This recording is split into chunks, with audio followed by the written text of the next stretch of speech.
So, a big criticism of Nintendo's first handheld console, the original Game Boy, was its screen. Basically, it was baby puke green, and you couldn't see it without sitting under a lamp or using some crazy magnifying glass peripheral. But finally, in 1994, gamers could rejoice when they could finally play games like Altered Space and Fish Dude on their home television set. The Super Game Boy is an adapter cartridge for the Super Nintendo that lets you play any of the original Game Boy games on your TV with your SNES controller in hand, and it also offers a few display options. You can choose from a wide range of color palettes or customize your own with any 4 colors mapped onto the different shades in the game, and choose from a variety of borders ranging from a simulated Game Boy console to cute kittens, or create your own with some basic paint tools. The Super Nintendo mouse is also compatible for more precise scribbling, and you can even draw over the playing area if you want to play Operation C covered in unicorn barf.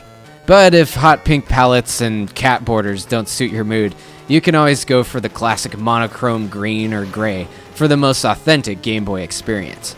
It's also pretty cool to be able to hear the music and sound effects really clearly without having to use headphones.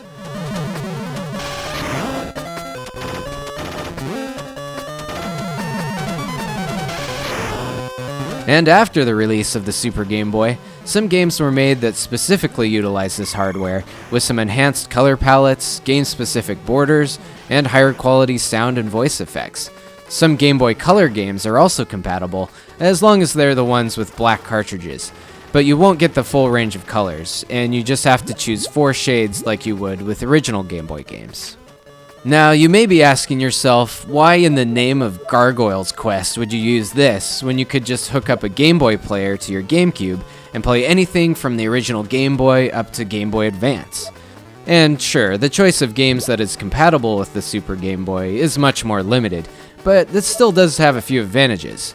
The Game Boy player doesn't support the extra special Super Game Boy enhancements I mentioned earlier, along with the custom color palettes, and maybe most importantly, you're stuck using either the GameCube controller or a linked Game Boy Advance.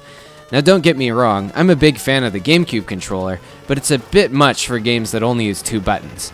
And the Super Nintendo controller is a much better fit if you want optimum gameplay performance.